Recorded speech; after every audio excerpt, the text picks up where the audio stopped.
ونر طريقي كي أراه يطيب.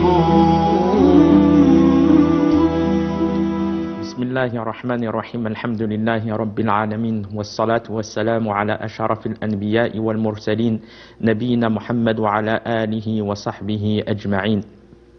Chers frères, chères sœurs, assalamu alaikum wa rahmatullahi wa barakatuh et bienvenue à tous et à toutes dans la continuité de nos cours où nous avions terminé l'explication des deux attestations de foi. Ashhadu an la ilaha illallah wa ashhadu anna Muhammadan Rasulullah. Le fait d'attester que nulle divinité ne mérite d'être adorée excepté Allah et que Muhammad sallallahu alayhi wa sallam c'est le messager d'Allah. Et ces deux attestations de foi, c'est la base par laquelle la personne est musulmane. C'est la base par laquelle la personne est musulmane. Mais le fait de bien comprendre la signification de ces deux attestations de foi et le fait de savoir qu'elles sont associées, comme nous l'avons vu, elles sont associées. La personne ne peut pas, il n'y est pas permis d'attester une sans l'autre, d'attester d'une sans l'autre. Et le fait d'attester qu'il n'y a nulle divinité qui mérite d'être adorée excepté Allah a pour sens de vouer à Allah subhanahu wa ta'ala, comme nous l'avions cité, un culte exclusif, un culte sincère. Vouer toutes les adorations pour le Seigneur de l'univers. Et le fait d'attester et de témoigner que Muhammad sallallahu alayhi wa sallam est le messager d'Allah, a pour sens de le suivre exclusivement, car c'est lui l'envoyé, le sceau des prophètes pour l'humanité. Donc c'est lui qui doit être suivi dans ce qu'il a dit sallallahu alayhi wa sallam, dans ce qu'il a fait sallallahu alayhi wa sallam. Donc aux musulmans d'apprendre à connaître les hadiths authentiques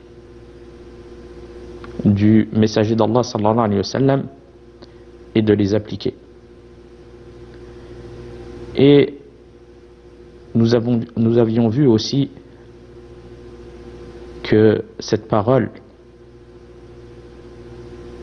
elle a un grand sens. Et ce n'est pas, comme certains le définissent, nulle divinité existante excepté Allah.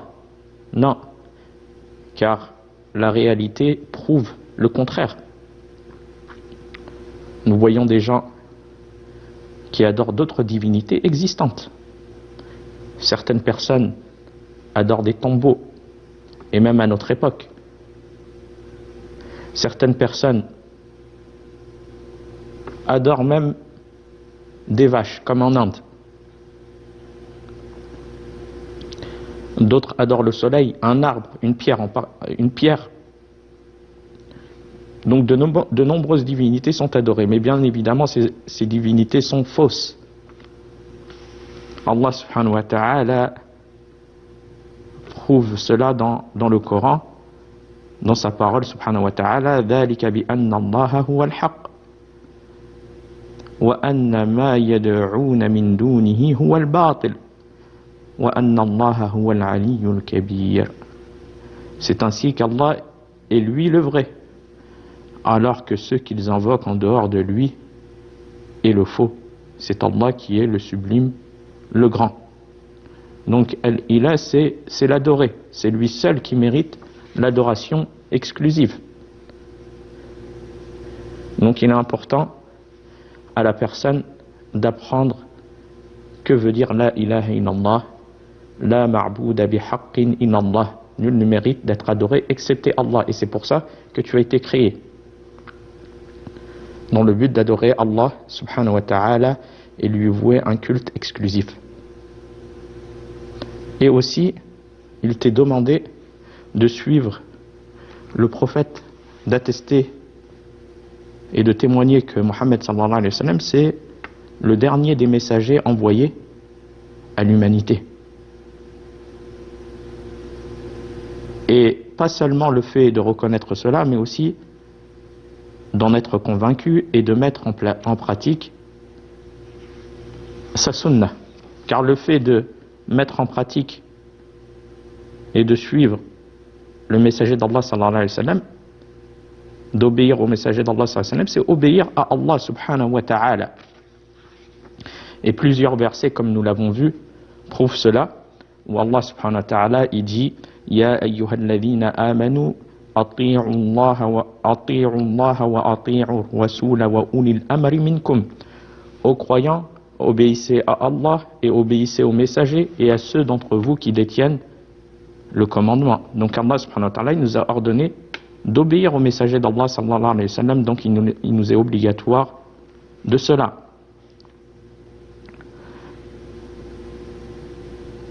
Et d'autres versets, comme Allah subhanahu wa ta'ala dit Man yuti'ir rasoul faqad ata'a Allah wa man tawalla fama arsalnaka alayhim hafiza. Quiconque obéit au messager obéit certainement à Allah, et quiconque tourne le dos, nous ne t'avons pas envoyé à eux comme gardiens. Donc aussi le fait de témoigner que Mohammed sallallahu alayhi wa sallam est le messager d'Allah, c'est croire aux informations qu'il nous a données. Le musulman se doit de croire aux informations données, des informations sur le passé, des informations sur le futur.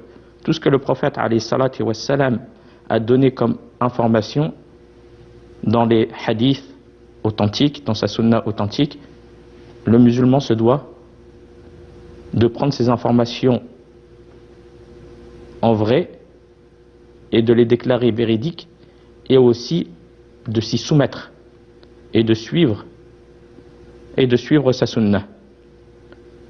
Allah subhanahu wa ta'ala, il dit وَمَا أَتَاكُمُ الرَّسُولُ فَخُذُوهُ وَمَا نَهَاكُمْ عَنْهُ فَانْتَهُوا. Prenez donc ce que le messager vous donne, et ce qu'il vous interdit, abstenez-vous-en. Donc il est obligatoire aux musulmans de se soumettre aux ordres du messager d'Allah alayhi salatu wa salam. Mais quiconque dit la ilaha illallah, comme certaines personnes de nos jours qui prononcent cette parole et qui la contredisent, qui prononcent l'attestation de foi selon laquelle aucune divinité n'est digne d'adoration excepté Allah, mais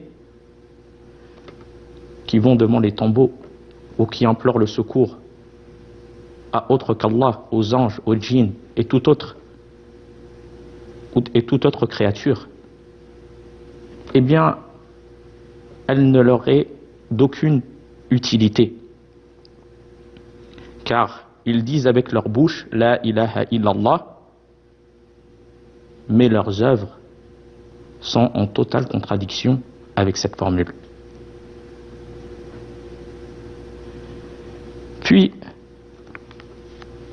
nous passons au deuxième pilier qui a été cité dans la réponse du messager d'Allah sallallahu alayhi wa sallam, qui est l'accomplissement de la prière.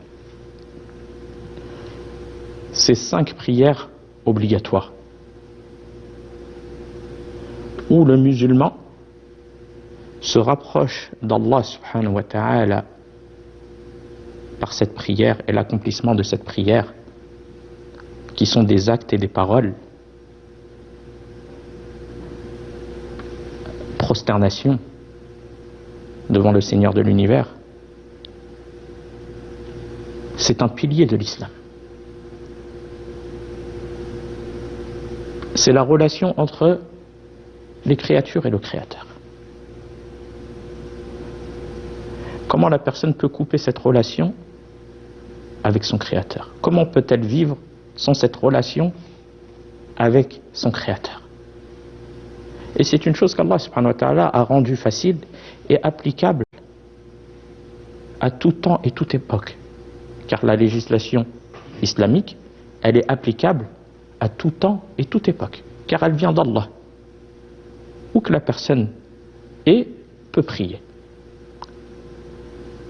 Et le fait de ressentir l'importance de cette prière, surtout à notre époque, où la vie mondaine nous détourne beaucoup, malheureusement, de donner l'importance et de donner le droit de cette prière. 5 prières quotidiennes. Et le prophète sallallahu alayhi wa sallam a dit d'accomplir la prière. Il n'a pas dit de prier, d'accomplir la prière. Et l'accomplissement de la prière demande recueillement du cœur et de prier comme Allah subhanahu wa ta'ala l'a légiféré. Non pas comme nous le voulons, ou avec un cœur distrait.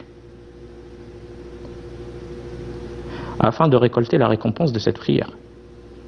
Car s'il n'y a pas présence du cœur, la personne a certes prié, mais elle ne l'a pas accompli comme il se doit. Si elle prie, elle doit faire l'effort que le cœur soit présent dans cette prière. Et couper relation avec la vie mondaine. Car Iblis fait tout son possible pour distraire la personne durant cette prière afin qu'il ne récolte pas la récompense ou qu'il sorte sans récompense de cette prière, même s'il l'a accompli, même s'il a prié. Donc la personne elle doit faire l'effort de la présence du cœur dans cette prière. Et le fait de prier comme le prophète alayhi salatu wa salam, il priait. Car nous avons témoigné que Mohammed sallallahu alayhi wa sallam, c'est le messager d'Allah.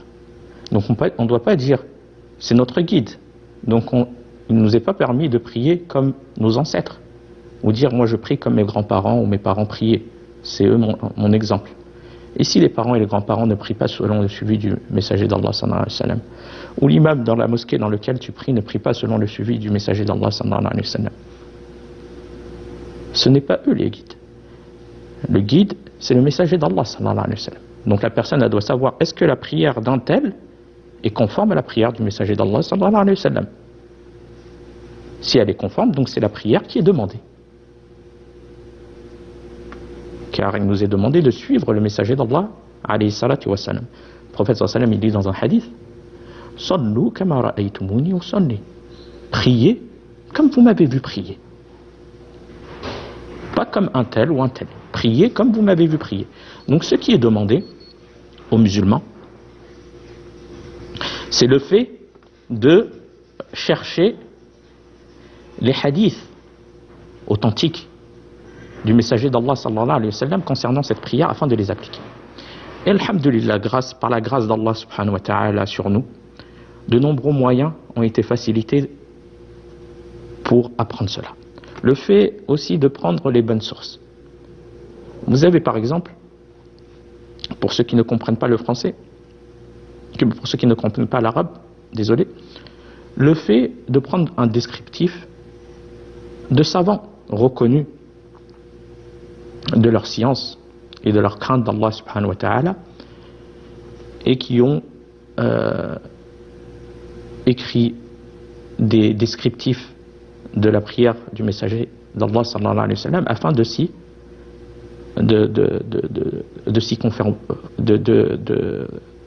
conformer et de l'appliquer. Ça c'est une facilité d'Allah subhanahu wa ta'ala d'avoir mis des savants qui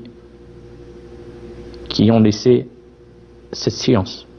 Par exemple, vous avez la description, vous pouvez trouver cela, Inch'Allah, dans des librairies, boutiques et autres, la description de la prière du messager d'Allah sallallahu alayhi wa sallam, du grand savant dans le hadith, rahimahullah, Sheikh al-Albani, ou la description de la prière par exemple de Cheikh Al-Uthaymin, rahmatullah alayh, de Cheikh Ibn Baz, rahmatullah alayh, et d'autres savants de la Sunna. Donc le fait de prendre ce descriptif et d'apprendre comment le messager d'Allah sallallahu alayhi wa sallam appliquait cette prière et de la mettre en pratique, et aussi de l'enseigner aux enfants à bas âge, car si les enfants l'apprennent à bas âge, ça sera plus facile à rester ancré en eux et de pouvoir appliquer cette prière dès leur jeune âge selon la sunna du messager d'Allah sallallahu alayhi wa sallam, et la personne en prend la récompense car c'est elle qui lui a montré ce descriptif.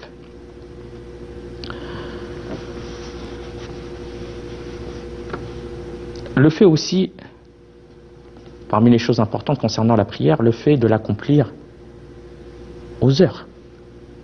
Chaque prière elle a son heure. Allah subhanahu wa ta'ala a dit dans le Coran: Inna as-salata kanat 'ala al-mu'minina kitaban mawquta. Certes, la salat, la prière, demeure pour les croyants une prescription à des temps déterminés. Chaque prière elle a son temps. Donc le musulman, il se doit de prier aux heures, pas selon ses passions, ou le mettant en dans les dernières priorités. Première priorité, le travail, les hobbies, les loisirs et autres, et la prière, si je peux, je la prie. Non, car là, la personne, elle a suivi ses passions.